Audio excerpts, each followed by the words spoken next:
Dear students, today we will study how to find the resultant of more than two vectors by component method. Okay.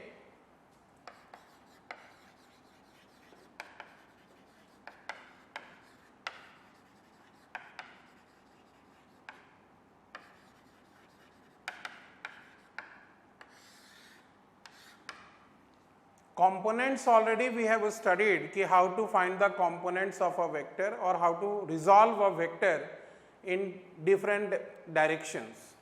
So, if there are more than two vectors, generally we use the concept of component method to find the resultant.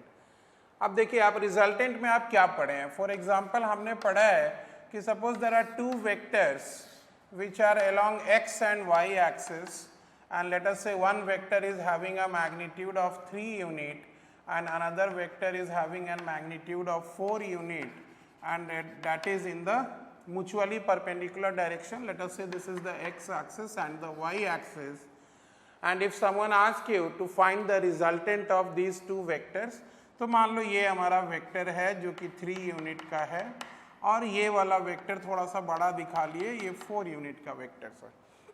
So 3 unit और 4 unit दोनों बेटा mutually perpendicular vectors हैं.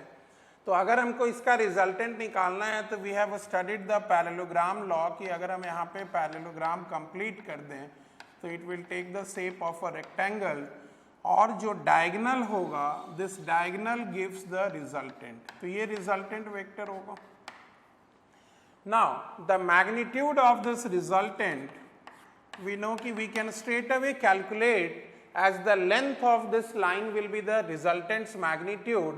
तो हम इसको Pythagoras theorem से लिख सकते हैं कि इस वाले पार्ट का स्क्वायर और इस वाले पार्ट का स्क्वायर होगा, उसका रूट ओवर. तो ये 4 यूनिट है तो ये भी 4 यूनिट है बेटा, और ये पार्ट कितना है 3 यूनिट. तो रिजल्टेंट का magnitude we can straight away write कि it is 4 square plus 3 square, and that gives us the magnitude of the resultant as 5 unit. 5 unit आएगा resultant का magnitude. Now regarding the direction of this resultant vector, I can say कि if it makes an angle alpha with the 3 unit vector or an angle alpha with the x axis, then we can straight away find out the value of tan alpha as perpendicular by base. So it will be 4 by 3. And alpha can be written as tan inverse of 4 by 3. तो ये method आप already पहले सीखे हो. इसको हम फिर से इसलिए रिविजिट किए हैं क्योंकि जब हम कंपोनेंट मेथड से बनाएंगे तो finally the answer will reduce into two vectors which are mutually perpendicular. One can be along x and one can be along y. तो हम उसको क्या करेंगे, direct root under of y component square और x component square, इससे magnitude निकालेंगे, और angle निकालने के लिए हम tan alpha is perpendicular by base का कॉन्सेप्ट को यूज करेंगे. क्लियर? ये पैरेललोग्राम लॉ में ऑलरेडी डिस्कस किया हुआ है. So let us see how to get the resultant of more than two vectors by the same concept, and you will understand everything through examples. जैसे मान लो हमने एक एग्जांपल लिया कि suppose along x and y axis there are some vectors. मान लो ये एक वेक्टर a है, इसी डायरेक्शन में सपोज करो एक छोटा वेक्टर b है, इस डायरेक्शन में मान लो एक वेक्टर c है, इस डायरेक्शन में मान लो एक वेक्टर बेटा d है ना, एंड लेट अस कॉल कि इस डायरेक्शन में एक वेक्टर e भी है. इस तरह से वेक्टर्स है. And let us say this direction is denoted by some x axis and this direction is denoted by y axis. Okay? Magnitude of all the vectors are known to us. For example, I say कि magnitude of A is 10 units, magnitude of B that is given as 4 unit, magnitude of C दिया हुआ है मान लो 2 unit है, D का magnitude suppose करो कि 7 unit है, E का मैग्नीट्यूड मान लो 3 यूनिट्स है. So like that the magnitudes are given, and the problem is कि find the resultant of all these 5 vectors. ठीक है? So what method we will adopt, see this can be reduced to 2 vectors. How it can be reduced to 2 vectors? If you see it clearly you can understand the thing कि देखो ये दोनों vector बेटा same direction में है, तो जब भी वेक्टर सेम डायरेक्शन में होते हैं तो वो दोनों ऐड हो जाता है स्केलर की तरह। तो 10 + 4 दैट विल बी 14 और उस 14 का डायरेक्शन राइट साइड आएगा। इसके अपोजिट C है, तो दो वेक्टर जब अपोजिट होते हैं तो सब्ट्रैक्ट हो जाते हैं।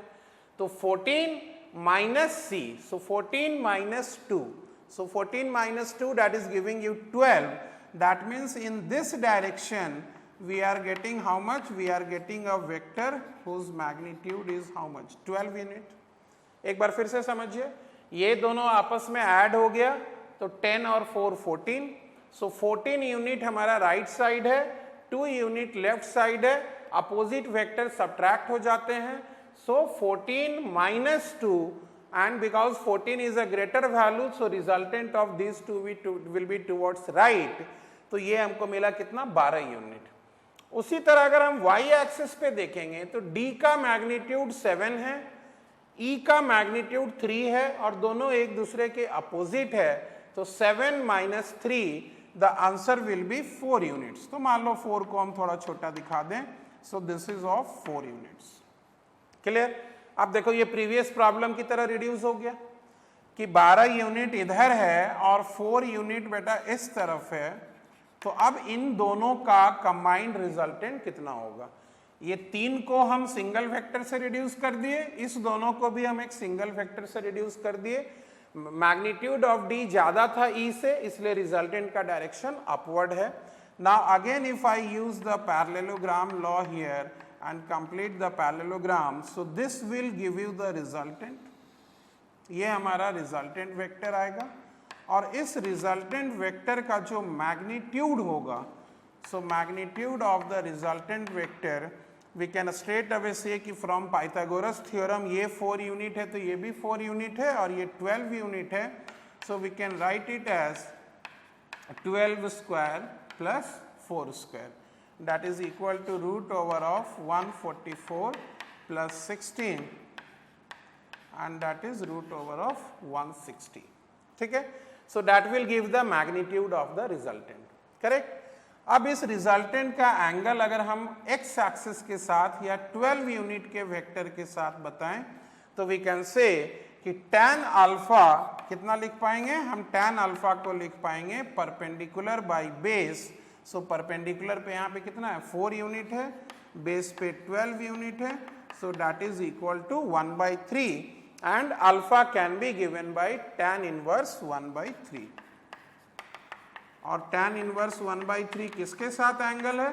तो हम बोलेंगे कि the resultant is making an angle of tan inverse 1/3 with the x axis और with the 12 unit vector. Correct? तो यहाँ पे 3 4 5 वेक्टर को हम 2 वेक्टर्स में रिड्यूस किए और 90 डिग्री पे दोनों वेक्टर्स था, 90 डिग्री पे था तो रिजल्टेंट को हम पाइथागोरस थ्योरम से कैलकुलेट कर लिए। Clear? But in this case what was there कि जो भी वेक्टर्स थे बेटा either they were along x axis और they were along the y axis. Now let us take another example in which the vectors are not totally along x और y axis. अब आप ऐसे समझिए दूसरे एग्जाम्पल से कि सपोज करो हमारे पास एक वेक्टर A है, एक वेक्टर बेटा B है जो कि 37 डिग्री का एंगल बना रहा है ना, और मान लो एक वेक्टर हमारे पास C है जो कि सपोज करो इसको एक काम करो 45 डिग्री के एंगल पे हम लोग ले लेते हैं कि लेट अस से it makes an angle of 45 degree किसके साथ? y एक्सिस के साथ। इसको हम x एक्सिस बोलेंगे और इसको हम y एक्सिस बोलेंगे। Now I give the magnitude of all the 3। मान लो a का मैग्नीट्यूड कुछ दिया हुआ है 20 यूनिट्स, b का मैग्नीट्यूड दिया हुआ है 10 यूनिट्स और c का मैग्नीट्यूड मान लो दिया हुआ है 5√2 यूनिट्स। ये मैग्नीट्यूड्स गिवन है and the problem is to find the resultant of A, B and C। resultant का मतलब मैथमेटिकली क्या होता है? resultant का मतलब होता है sum of the vectors A, B and C। तो इस सम को हम रिजल्टेंट बोल रहे हैं, रिजल्टेंट का मैग्नीट्यूड भी निकालेंगे और रिजल्टेंट का डायरेक्शन भी निकालेंगे। Clear? Now what is the method you see? A is along x axis but B is neither along x nor along y. So what we will do, we will find the components of B along x axis as well as along y axis. Similarly we will find the component of C along x axis, इधर जाएगा और y axis पे इधर आ जाएगा। तो एक बार अगर हम इनको components फॉर्म में लिख लें then we can easily get the result। आप देखिए हम डायग्राम में भी बना सकते हैं, पहले हम आपको स्टेप्स दिखाते हैं। अगर हम बेटा ए वेक्टर को लिखें तो ए वेक्टर का मैग्नीट्यूड 20 है और ये एक्स एक्सिस की तरफ है, मतलब हम इसको 20 आई कैप लिख सकते हैं। करेक्ट? अब अगर हम बी वेक्टर को लिखना चाहें तो बी वेक्टर को हम आई कैप तो नहीं लिख सकते, ये एक्स एक्सिस पे नहीं है, हम जे कैप भी नहीं लिख सकते हैं, ये वाई एक्सिस पे भी नहीं है। बट आपने पढ़ा है कि बी का एक कंपोनेंट इधर जाएगा, that will be b cos theta, ये x एक्सिस पे होगा, और b का कंपोनेंट एक इधर जाएगा जो कि b sin थीटा होगा, and that is pointing in the upward y direction. So in component form, if I write the vector b, then it can be written as b cos 37 that is along I cap and b sin 37 that is along j cap. ये already हम लोग previous class में discussion किए हैं कि अगर हम vector को कंपोनेंट फॉर्म में कैसे लिख सकते हैं। Now what is the magnitude of B? Magnitude of B is 10, cos 37 is 4/5 plus 10 sin 37 is 3/5. So we write in this way. Now it is 5 2 जा 10, so ये 8 i कैप हो जाएगा प्लस ये बेटा 6 j कैप हो जाएगा। तो B vector 8 i cap and 6 j cap, और इसका मीनिंग क्या हुआ? 8 यूनिट इधर है और 6 यूनिट इधर है। क्लियर? सिमिलरली अगर हम सी को लिखेंगे तो देखो सी का एक कंपोनेंट इधर जाएगा, मतलब ये वाला वेक्टर, और सी का बेटा एक कंपोनेंट नेगेटिव एक्स एक्सिस पे जाएगा, मतलब ये वाला vector. Correct? C cos 45, C sin 45. So what I can write the C vector? I can write the C vector as it is C cos 45, जिसको जो एंगल गिवन है उसका cos हो गया, और ये नीचे डायरेक्टेड है मतलब माइनस जे कैप पे है, और C sin 45 minus I cap पे है। सो वी कैन से कि it is plus C sin 45 along minus I cap. Correct? So what it fetches us? C का वैल्यू कितना है? 5√2, cos 45 1/√2। तो जैसे 5√2 को 1/√2 से मल्टीप्लाई करोगे तो ये -5 जे कैप बन जाएगा और ये -5 आई कैप बन जाएगा। So this is equal to -5 i cap and -5 j cap. A B हो गया, बी बी हो गया, सी बी हो गया। इसका सिग्निफिकेंस क्या हुआ कि 5 यूनिट इधर है और 5 यूनिट इधर है। तो हम ए, बी और सी तीनों को आई कैप और जे कैप के फॉर्म में लिख लिए। रिजल्टेंट निकालना है, मतलब तीनों का सम करना है। So what will be the sum of all this 3? So if I sum this तो कितना आएगा? हम यहां पे निकालते हैं, देखिए। So if I find the resultant as the sum of A, B and C, तो कितना हो गया ये? A is 20 I cap, B में देखो 8 आई कैप है और C में है -5 i cap. So it is 20 minus 5 that is 15 and 15 plus 8 कितना हो गया? 23. So we are getting it as 23 I cap. फिर से समझ लीजिए 20 और 8 28 में से 5 माइनस हो गया 23 आई कैप। फिर से अगर हम देखें तो J कंपोनेंट इसमें नहीं है, पर इसका J कंपोनेंट 6 है और इसका J कंपोनेंट -5 है, तो ऐड करने के बाद ये कितना बचेगा? ये 1 J कैप बचेगा। ठीक है? अब ये बेटा किस फॉर्म में आ गया? ये आ गया कि रिजल्टेंट का X कंपोनेंट 23 और Y component 1। So magnitude of resultant क्या होगा? Magnitude of resultant will be √23² plus 1², जो भी आएगा और मैग्नीट्यूड हो गया, है ना। इसको आप डायग्राम में भी देख सकते हो। डायग्राम में कैसे देख सकते हैं? तो रिजल्टेंट वेक्टर जो है उसका मैग्नीट्यूड एक्स एक्सिस पे 23 है, दिस इज द मैग्नीट्यूड, और वाई एक्सिस पे इसका मैग्नीट्यूड कितना है बेटा 1 है। तो जब हम यहाँ पे एक पैरेललोग्राम लॉ लगाते तो ये बनता मेरा रिजल्टेंट, इसी को हम आर वेक्टर बोलते। तो इस आर वेक्टर का ये कंपोनेंट है एक्स कंपोनेंट और ये है वाई कंपोनेंट। तो जब हम मैग्नीट्यूड निकालेंगे मतलब लेंथ ऑफ दिस डायगोनल निकालेंगे तो by Pythagoras theorem it is 23 square plus 1 square root over. Clear? What is the angle it is making? So if it makes an angle alpha with the x axis, then what is tan alpha? Tan alpha is the y component upon x component. तो y component यहाँ से भी देख सकते हो 1 है और x component कितना है 23, ये 1 और ये 23, तो tan alpha का वैल्यू 1/23 यानी अल्फा का वैल्यू कितना हो गया tan inverse 1/23. That gives us the direction of the vector. So what we are actually doing, ये तीन वेक्टर को हम बेटा दो वेक्टर्स में रिड्यूस कर लिए। कैसे? Writing b in terms of i and j, writing a in terms of i and j। तो इसका तो कोई j होगा नहीं क्योंकि टोटली एक इधर लाई कर रहा है x एक्सिस पे। इसको जब रिजॉल्व करेंगे तो एक इधर आएगा दैट इज -j और एक इधर आएगा दैट इज -i। तो वो हो गया हमारा c वेक्टर। तीनों को हम आपस में क्या किए जोड़ दिए, निकल गया। तो आप इस तरह से लिख के भी बना सकते हो, अगर आप लिख के नहीं बनाना चाहते हो फिर भी आंसर निकलेगा। हम डायग्राम में ही सारा चीज कर लेते हैं। डायग्राम में कैसे करते हैं?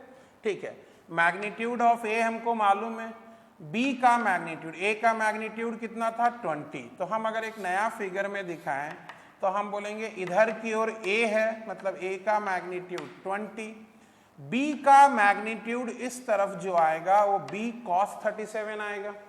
b कितना था बेटा 10 था, 10 इंटू cos 37 कर दिए तो कितना हो गया 8। तो हम बोल सकते हैं मेरे को इधर में और एक 8 यूनिट मिल रहा है। और b का साइन कंपोनेंट इस तरफ आएगा 10 sin 37। क्लियर है? सो 10 इंटू 3/5 कितना हो गया 6, मतलब हमको इस डायरेक्शन में एक 6 यूनिट आया। ठीक है, b के दो कंपोनेंट्स हमने लिख दिया, एक 8 यूनिट और एक 6 यूनिट। ये हम डायरेक्ट डायग्राम में भी कर सकते हैं। c के कंपोनेंट c cos 45 नीचे जाएगा मतलब इस डायरेक्शन में हमको 5√2 इंटू 1/√2 मतलब 5 यूनिट आ रहा है। c sin 45 इधर जाएगा मतलब इस डायरेक्शन में भी हमको बेटा एक 5 यूनिट आ रहा है। यही है ना सिचुएशन। तो हम फिगर में भी बना सकते हैं अगर हम लिख के नहीं चाहते हैं शो करना। तो अब देखो क्या हो गया, ये रिड्यूस हो गया फर्स्ट प्रॉब्लम पे 20 and 8 in the same direction that gives you 28, और ये उसके अपोजिट है तो 28 - 5 कितना आ गया 23। तो हम और एक फिगर कर दिए, एक फिगर में इस डायरेक्शन में हमको कितना मिल रहा है 23 मिल रहा है, और 6 और 5 का डिफरेंस इस डायरेक्शन में कितना मिल रहा है 1 यूनिट मिल रहा है। हो गया ना? फिर से ये 23 i कैप और 1 j कैप के फॉर्म में आ गया। हम यहाँ पे पैरेललोग्राम लॉ लगाएंगे, यहाँ से ये बोलेंगे बेटा मेरा रिजल्टेंट है, और अगर ये रिजल्टेंट है तो अभी जैसे हमने मैग्नीट्यूड निकाला था पाइथागोरस थ्योरम से, हम पाइथागोरस थ्योरम से आंसर लिख सकते हैं। ठीक है, क्लियर? सिर्फ क्या है कि जो वेक्टर प्योरली एक्स एक्सिस पे आया इसका कोई वाई कंपोनेंट हमको नहीं मिला। क्यों? क्योंकि इसके साथ वाई एक्सिस कितना एंगल बना रहा है 90 डिग्री, तो थीटा इज 90। अब हम एक cos थीटा करेंगे तो एक cos 90 होगा और एक cos 90 कितना होगा 0। तो जो वेक्टर एक्स एक्सिस पे है उसका कोई भी म्यूचुअली परपेंडिकुलर डायरेक्शन यानी वाई एक्सिस या जेड एक्सिस पे कंपोनेंट नहीं आएगा। उसी तरह इस वेक्टर, या मान लो कोई वेक्टर अगर वाई एक्सिस पे होता तो उसका एक्स एक्सिस पे कोई कंपोनेंट नहीं आता। क्यों? क्योंकि एंगल फिर से कितना बनता 90 डिग्री। तो हम एक्स एक्सिस वाले वेक्टर को आई कैप से शो किए थे, अगर कोई डायरेक्ट वाई एक्सिस पे होता तो उसको जे कैप शो करते। लेकिन अगर वो दोनों के साथ एंगल बनाएगा तो एक कंपोनेंट आई कैप के साथ आएगा, एक कंपोनेंट जे कैप के साथ आएगा। इसका एक कंपोनेंट माइनस आई कैप हुआ, एक कंपोनेंट माइनस जे कैप हुआ। So in that way we are actually changing the vectors and then finding the resultant कैसे हो रहा है। और एक बार क्वेश्चन से देख लीजिए। Let us take another example and that will fully convince you कि how we are finding the resultant. तो कहीं भी फिजिक्स में जब 2 से ज़्यादा वेक्टर्स आएंगे ना, तो हम लोग इसी मेथड को यूज करेंगे रिजल्टेंट फाइंड आउट करने के लिए. You take another example to understand the same thing. Suppose I say कि we are having one vector over here, एक वेक्टर A है, ये बेटा यहाँ पे 60 डिग्री एंगल बना रहा है x एक्सिस के साथ. एक वेक्टर मान लो इस तरफ है, ये वेक्टर B है जो कि एग्जैक्टली y एक्सिस की तरफ है. सपोज करो एक वेक्टर हमको दिया हुआ है जो यहाँ इधर डायरेक्टेड है, ये C वेक्टर है और ये यहाँ पर 30 डिग्री का एंगल बना रहा है. कुछ भी हो सकता है like this. Clear? Now the question is to find the resultant of A, B and C. तीनों का रिजल्टेंट निकालिए, मतलब तीनों का वेक्टर सम कितना होगा, दैट इज द रिजल्टेंट, और रिजल्टेंट का मैग्नीट्यूड और रिजल्टेंट का direction. Clear? So how we will proceed. बोलोगे अब तो सब अलग अलग जगह है. तो हम ऑलरेडी पढ़े हैं बेटा कि हम वेक्टर को पैरेलल शिफ्ट कर सकते हैं, इसको भी पैरेलल शिफ्ट कर सकते हैं. तो हम क्या करेंगे, ये तीनों वेक्टर्स को को इनिशियल वेक्टर्स बना देंगे, मतलब एक ही पॉइंट से बना देंगे. Before that let us write the magnitudes of A. So मान लो ए का मैग्नीट्यूड दिया हुआ है 10 यूनिट. सपोज करो बी का मैग्नीट्यूड गिवन है 4 यूनिट एंड सपोज करो सी का मैग्नीट्यूड गिवन है 5 unit. Anything I have taken just arbitrarily.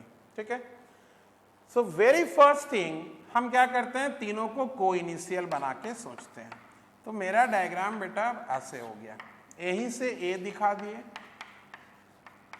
Sorry A is not this side, this is x axis. यहीं से हम ए दिखा दिए जो कि 60 डिग्री के एंगल पे है. इसी पॉइंट से बी को दिखा दिए जो कि इधर है, और इसी पॉइंट पर लाकर सी को भी ड्रॉ कर दिए यहाँ पे. So if we draw this C vector also, so this is the C vector making an angle of 30 degree. Okay? अब मान लो आपको डायग्राम में डायरेक्ट बनाना है, तो देखिए क्या होगा. A का एक कंपोनेंट इधर आएगा A cos 60 और एक कंपोनेंट इधर जाएगा A sin 60 जाएगा. तो हम आपको एक नया फिगर से शो करते हैं, और हर चीज तुम एक ही डायग्राम में कर सकते हो. हम तुम्हें अलग अलग जस्ट फॉर अंडरस्टैंडिंग दिखा रहे हैं कि what is happening, just to understand. So I can say कि A cos 30 will be in this direction, A sin 30 will be in this direction. होगा कि नहीं होगा? सॉरी 30 नहीं है, 60 है. A cos 60 this direction, A sin 60 D direction. इस A को हमने इधर और इधर रिजॉल्व कर लिया. B ऑलरेडी बेटा y एक्सिस पे है, तो B वेक्टर का कोई कंपोनेंट नहीं होगा, B is in this direction.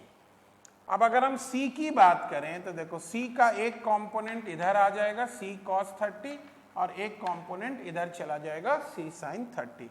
तो हम बोल सकते हैं इस डायरेक्शन में C cos 30 आएगा और इसी डायरेक्शन में C sin 30 भी आएगा. हम ये एरो बेटा डायरेक्शन के लिए लगा रहे हैं, ये नहीं कि C sin 30 सबसे छोटा है, उससे बड़ा B है, उससे बड़ा A है. It's not like that. वो हम डाटास डालेंगे तो हमको पता चलेगा. सिर्फ हम डायरेक्शन के लिए शो कर रहे हैं कि एक A जो वेक्टर था वो दो पार्ट में रिजॉल्व हो गया, A cos 60 A sin 60, A cos 60 A sin 60. B already y axis पे है, उसको y पे छोड़ दिया.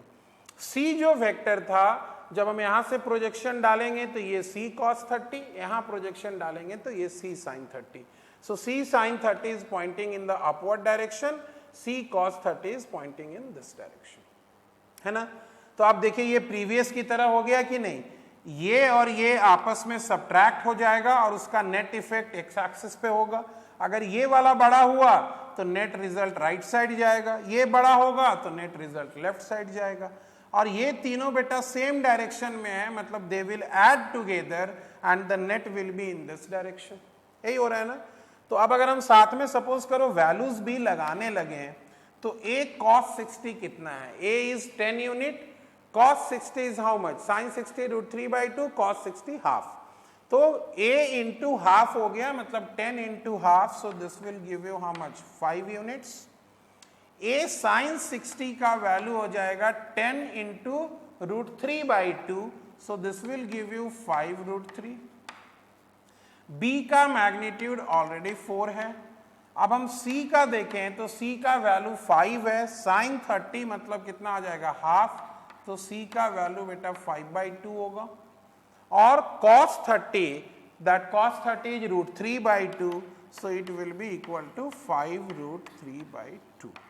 ठीक है, तो अब आपको ऑब्वियसली ये वाला पार्ट 5√3/2 है और ये वाला पार्ट कितना है 5 है। मतलब अगर हम इस दोनों के वैल्यूज का डिफरेंस लेंगे तो that will come along the x axis, और ये वाला सारा मिलकर क्या बनेगा y एक्सिस। तो अब हम बोल सकते हैं ना कि अगर हम इस डायग्राम को और रिड्यूस कर दें तो मेरे पास दो कंपोनेंट्स मिल रहे हैं, अलोंग द x मिल रहा है और अलोंग द y मिल रहे हैं। अब मान लो हम x को इधर मान लिए, मतलब हम 5 में से 5√3/2 को माइनस करेंगे, तो what is ax? ax is 5 minus 5√3/2, that is ax। ay कितना होगा? तो ay या rx लिख लो, a का ax और ay नहीं कर करके इनका रिजल्टेंट कर रहे हैं, तो we can also write it as rx। Let us say this is rx का वैल्यू बेटा इधर आ गया और इधर मान ले ry ले लेते हैं, तो ry कितना आएगा? तो ry के जो वैल्यूज होंगे वो कितना मिल जाएगा? ry में ये तीनों आपस में ऐड हो जाएगा, so it is 5√3 plus it is 5/2 plus it is how much 4, तो ये बन जाएगा बेटा ry का वैल्यू। तो जब हमको rx और ry इसको मान लो हम सॉल्व कर लेंगे तो rx का वैल्यू पता हो गया, ry का वैल्यू भी पता हो गया। तो जब ये दोनों पता हो जाएगा तो देखो फिर से ये दो वेक्टर के फॉर्म में रिड्यूस हो गए। अब इनका रिजल्टेंट क्या होगा? तो √rx² प्लस ry² होगा। कितना एंगल बनाएगा इसके साथ? तो tan alpha will be equal to ry/rx होगा, क्योंकि जब हम इसको करेंगे रिजल्टेंट मेथड से तो इस तरह से रिजल्टेंट आएगा। ये रिजल्टेंट का x कंपोनेंट, ये रिजल्टेंट का y कंपोनेंट। मतलब every time finally it will reduce to two vectors in mutually perpendicular direction, जिसको कि हम लोग रेक्टेंगुलर कंपोनेंट्स भी बोलते हैं। तो हम बोलते हैं कि हम लोग रेक्टेंगुलर कंपोनेंट मेथड से रिजल्टेंट को फाइंड आउट कर रहे हैं, and we can find out the magnitude of this resultant again as √rx² plus ry²। ठीक है, और ये एंगल अगर अल्फा है तो tan अल्फा का जो वैल्यू होगा that will be ry/rx। ry/rx क्यों? क्योंकि परपेंडिकुलर पे ry है और यहाँ rx है। ry मिलेगा कैसे? इन तीनों के सम से। rx कैसे मिलेगा? इन दोनों के डिफरेंस से। ठीक है, तो rx और ry। अब मान लो ये वाला डिफरेंस सपोज करो नेगेटिव आ गया, तो नेगेटिव आने का मतलब rx इधर होगा, rx इधर होगा तो हम इधर पैरेललोग्राम बनाएंगे, रिजल्टेंट इधर जाएगा, लेकिन मैग्नीट्यूड वाइज तो उसका जो वैल्यू होगा वो √rx² प्लस ry² के फॉर्म में होंगे। Clear? So this is how you will be finding the resultant when more than two vectors are given and some vectors may be inclined to the x-axis or they may be inclined to the y-axis. We will find the rectangular components of the vectors. Finally, it will be reduced to two vectors which will be called either rx and ry, and then we can get the resultant of these two vectors. Clear to all of you? Okay. So, next class we will see some other topic. Thank you.